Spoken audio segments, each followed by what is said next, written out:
What if the greatest empires in history did not fall because of dramatic, catastrophic events, but rather through subtle erosion, a series of small missteps that accumulated over time? And conversely, what if the most successful leaders throughout history shared certain fundamental practices that helped them avoid the common pitfalls of power? In 169 CE, as Marcus Aurelius assumed control of the Roman Empire, he inherited a realm that stretched from Britain to Syria, from the Rhine to the Nile. Yet despite this vastness, the philosophical emperor understood a fundamental truth about leadership that many of his predecessors had fatally ignored. In his personal writings, later published as Meditations, Marcus noted, "The art of living is more like wrestling than dancing, insofar as it stands ready against the accidental and the unforeseen, and is not apt to fall." This wisdom, that leadership requires constant adaptation to changing circumstances rather than rigid adherence to tradition, represents one of several small but crucial shifts in thinking that separated history's most successful rulers from those who presided over decline and collapse. These adjustments in leadership approach were not grandiose innovations but rather subtle recalibrations that, when implemented consistently, prevented the most common causes of imperial decline. The year 221 BCE marked the unification of China under Emperor Qin Shi Huang, the first emperor of a unified Chinese state. While his reign was brief, just 11 years, his administrative innovations transformed governance. Rather than relying solely on aristocratic connections for appointments as had been customary, Qin instituted meritocratic examinations for government positions. This seemingly small shift, prioritizing competence over connections, established a civil service system that would endure for over 2 millennia and became one of the most stable administrative systems in world history. Contrast this with the late Western Roman Empire, where by the 4th century CE, corruption had so thoroughly infected the appointment process that positions were routinely sold to the highest bidder regardless of qualification. The historian Ammianus Marcellinus lamented that those who had purchased their offices strove by all means fair or foul to recoup their expenditure, a system that virtually guaranteed incompetent leadership at critical junctures. In Persia during the 6th century BCE, Cyrus the Great demonstrated another crucial shift in leadership thinking. While contemporary rulers typically crushed conquered peoples and imposed their own gods and customs, Cyrus implemented a revolutionary policy of cultural and religious tolerance. The Cyrus cylinder, discovered in 1879 and dating to 539 BCE, documents his unprecedented respect for local traditions and religious practices in Babylon. This approach, replacing oppression with inclusion, converted potential rebellions into stable, productive provinces. Young Alexander of Macedon, known to history as Alexander the Great, understood this principle intimately. During his conquest of the Persian Empire from 334 to 323 BCE, he followed a careful policy of adopting local customs and administrative practices where they proved effective. Perhaps most famously, after conquering Egypt in 332 BCE, he made the long journey to the Oracle of Amun at Siwa Oasis, demonstrating respect for Egyptian religious traditions. Such gestures helped secure the loyalty of newly conquered territories with minimal military occupation. These examples illustrate a fundamental leadership principle that transcends time, the difference between ruling over people and governing with them. This distinction, between extraction and stewardship, represents one of the most consequential small shifts in leadership approach throughout history. Consider the divergent fates of the Eastern and Western Roman empires after their formal division in 395 CE. While the Western Empire collapsed in 476 CE, the Eastern Empire, later known as the Byzantine Empire, survived for nearly a millennium longer, until Constantinople fell to Ottoman forces in 1453. One crucial difference lay in how each empire approached resource management. The Western Empire increasingly relied on military solutions to economic problems, debasing their currency and imposing crushing taxation to fund endless wars against Germanic tribes. In contrast, Eastern emperors, particularly Justinian I, ruled 527 to 565 CE, implemented careful administrative reforms, codified laws in the famous Corpus Juris Civilis, and invested in critical infrastructure like the magnificent Hagia Sophia Cathedral, completed in 537 CE. The Byzantine emphasis on commercial diplomacy rather than pure military dominance helped preserve their state through numerous crises. When faced with external threats, they often employed a strategy of divide and conquer through diplomatic maneuvering rather than costly direct military confrontation. This small shift, prioritizing soft power alongside military might, proved decisive in their longevity. In medieval Japan, Uemasa Hidaka, a senior advisor to several Kamakura shoguns from 1192 to 1221 CE, recognized that effective leadership required regular connection with ordinary citizens. Against tradition, he instituted what became known as the walking months, where shogunate officials were required to travel disguised as commoners through various provinces twice yearly. This practice prevented the isolation that had plagued previous regimes and provided crucial intelligence about real conditions throughout the realm. Contrast this with the Ming dynasty Emperor Jiajing, ruled 1521 to 1567, who became so disconnected from his subjects that he retreated entirely into religious ceremonies and palace life, effectively abandoning governance to corrupt eunuchs and officials. His disconnection allowed systemic problems to fester unaddressed, setting the stage for later Ming decline. This pattern, leaders who maintained connection versus those who became isolated, appears consistently throughout history. The small shift of maintaining regular unfiltered contact with ordinary subjects prevented countless leadership failures that stemmed from decision-making based on flattery rather than facts. In ancient Egypt, Pharaoh Thutmose III, ruled 1479 to 1425 BCE, implemented another crucial leadership shift. While many pharaohs before him led their armies into battle, Thutmose instituted a meticulous system of military records and after-action reviews. Following each of his 17 military campaigns, he gathered his commanders to analyze what had succeeded and what had failed, then documented these lessons in temple inscriptions for future generals. This practice, institutionalizing learning rather than relying solely on individual brilliance, created an adaptable Egyptian military that dominated the Near East for generations. The shift from personal heroism to organizational learning represented a fundamental advancement in leadership thinking. The same principle appears in the administrative reforms of Emperor Claudius of Rome, ruled 41 to 54 CE. Though often mocked by aristocrats for his physical disabilities, Claudius established specialized administrative departments with professional staffs, creating institutional knowledge that outlived individual office holders. His reforms endured for centuries, forming the backbone of imperial administration long after his death. In Carthage during the 3rd century BCE, the great general Hamilcar Barca instituted a similar approach to organizational learning.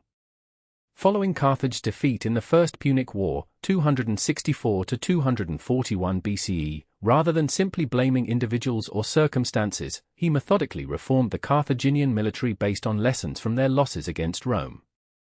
His systematic approach to improvement, teaching his son Hannibal these principles, nearly reversed Carthage's fortunes in the Second Punic War.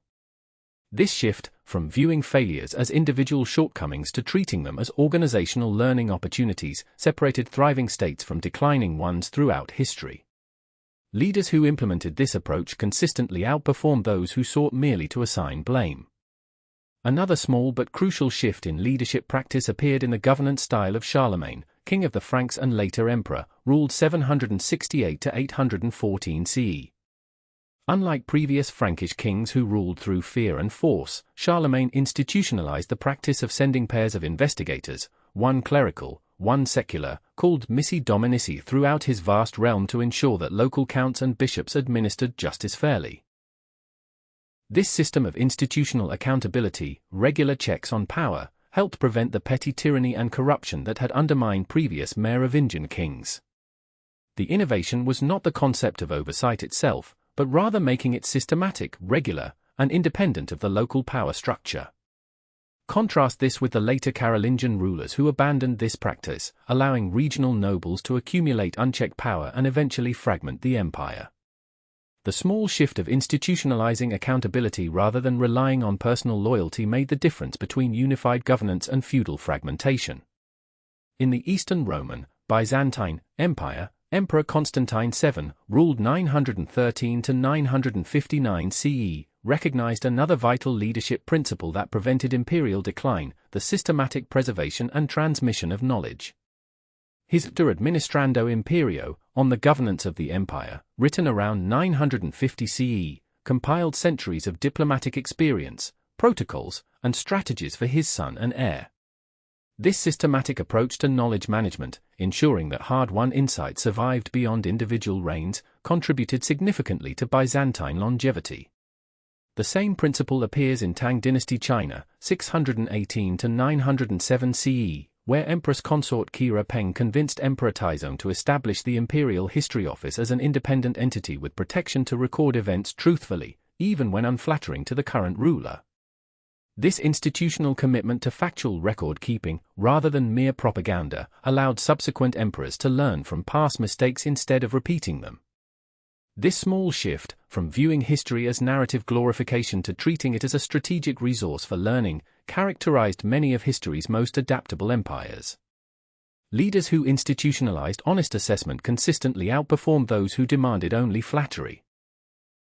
During the turbulent 14th century CE, amid the devastation of the Black Death, which killed approximately 30 to 50% of Europe's population between 1347 and 1351, the Republic of Venice demonstrated another crucial leadership principle. Rather than clinging to established trade patterns, Venetian leaders rapidly reorganized commercial operations, shifting focus from hard-hit European markets to new opportunities in North Africa and the Eastern Mediterranean. This adaptability, prioritizing pragmatic response over ideological rigidity, allowed Venice to recover more quickly than competing powers. The willingness to abandon how things have always been done when circumstances change dramatically separated resilient states from collapsing ones throughout history. Contrast this with the Ottoman Empire's resistance to printing technology in the 16th century CE. While European powers rapidly adopted movable type printing, invented in Europe by Johannes Gutenberg around 1440, spreading knowledge and driving innovation, the Ottoman Empire restricted printing of Turkish and Arabic texts until 1729, significantly hampering educational and scientific development. This resistance to adaptation, prioritizing traditional methods over pragmatic innovation, contributed to the empire's gradual decline relative to European powers. The small shift of prioritizing effectiveness over tradition in the face of changing circumstances proved decisive in countless historical contexts. In ancient Greece, the reforms of Solon in Athens, 594 BCE, demonstrated another crucial leadership insight. When faced with mounting social tensions between aristocrats and common citizens, Solon implemented a graduated tax system and debt forgiveness rather than simply suppressing unrest through force as other Greek city-states often did. This approach, addressing root causes rather than merely symptoms, prevented the cycle of revolution and counter-revolution that destabilized many ancient societies. By targeting underlying economic imbalances rather than just their visible manifestations, Solon's reforms established the foundation for Athenian stability and eventual democracy. A similar pattern appears in the policies of Emperor Wang Mang of China's short-lived Qin dynasty, 9 to 23 CE. Recognizing growing inequality under the Western Han, Wang implemented land redistribution and monopoly controls on key commodities. Though ultimately unsuccessful due to environmental disasters and elite resistance, his reforms attempted to address systemic economic imbalances rather than merely suppressing peasant unrest. This shift, from reactive suppression to proactive problem-solving, distinguished leaders who achieved lasting stability from those who merely postponed inevitable crises. In 15th-century Portugal, Prince Henry the Navigator, 1394 to 1460, institutionalized another crucial leadership practice, the systematic pursuit of new knowledge. By establishing a center for navigation studies at Sagres and sponsoring regular exploratory voyages along the African coast, he created an institutional framework for discovery rather than relying on random individual initiative. This systematic approach to knowledge expansion, making exploration a continuous process rather than a sporadic activity, allowed Portugal to dominate maritime trade routes decades before larger competing powers. The small shift from treating discovery as occasional adventure to viewing it as ongoing institutional commitment helped transform a minor European kingdom into a global empire. The same principle appears in Abbasid Caliphate's establishment of the House of Wisdom, Beit al-Hikmah, in Baghdad during the 8th to 9th centuries CE. Under Caliph al-Ma'mun, ruled 813 to 833, this institution systematically collected and translated scientific and philosophical works from Greek, Persian, Indian, and Chinese sources, creating a center for ongoing intellectual advancement rather than relying on individual scholarly efforts. This institutional commitment to knowledge acquisition, making learning a systematic priority rather than an individual pursuit, fueled the Islamic Golden Age and prevented the intellectual stagnation that often accompanies political power. In ancient Rome during the reign of Trajan, 98 to 117 CE, we find another small but crucial leadership shift. Unlike previous emperors who primarily celebrated military victories in public monuments, Trajan commissioned buildings and inscriptions highlighting practical achievements like the construction of harbors, roads, and aqueducts. The famous Trajan's Column, completed in 113 CE, devotes significant space to depicting engineering works alongside military campaigns. This shift in emphasis, celebrating infrastructure alongside conquest, reinforced the importance of practical governance rather than mere military glory. By institutionalizing recognition for administrative achievements, Trajan's approach encouraged officials to prioritize effective governance rather than seeking only military advancement. In Ptolemaic Egypt during the 3rd century BCE, Queen Cleopatra VII demonstrated another crucial leadership insight that had eluded many of her predecessors. Unlike previous Greek rulers who remained culturally isolated, Cleopatra learned Egyptian, participated in traditional religious ceremonies, and presented herself as the embodiment of the goddess Isis to her Egyptian subjects. This cultural adaptability, integration rather than isolation, strengthened her position among native Egyptians and prevented the rebellions that had plagued earlier Ptolemaic rulers. The small shift from remaining culturally separate to embracing local traditions proved decisive in maintaining internal stability.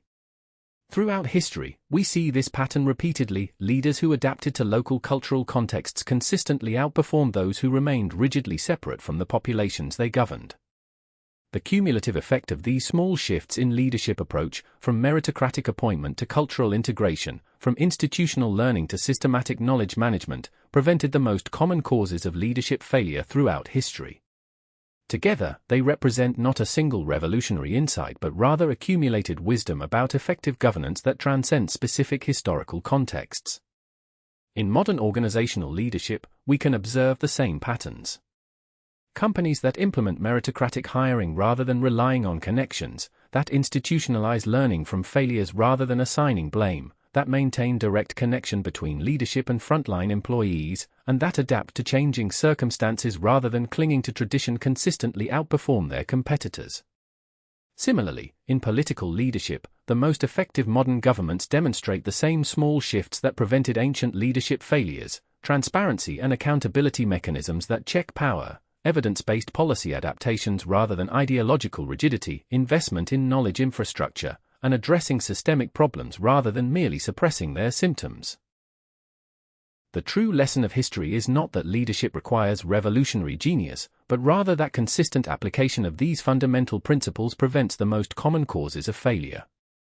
The difference between thriving and declining organizations, between expanding and collapsing empires, often comes down to these small shifts in approach that, when implemented consistently over time, determine whether power endures or erodes. The small shifts that prevented ancient leadership failures remain equally relevant today: prioritizing competence over connections, maintaining direct contact with reality, systematizing learning from failure, establishing institutional accountability, preserving and transmitting knowledge, adapting pragmatically to changing circumstances, addressing root causes rather than symptoms, pursuing knowledge systematically, and recognizing administrative achievement alongside more visible successes. These principles do not require extraordinary personal brilliance to implement. Rather, they represent accumulated wisdom about effective governance that any leader, ancient or modern, can apply. The history of leadership is not primarily a story of individual genius, but rather of these small, fundamental shifts in approach that, when consistently applied, prevent the most common causes of failure.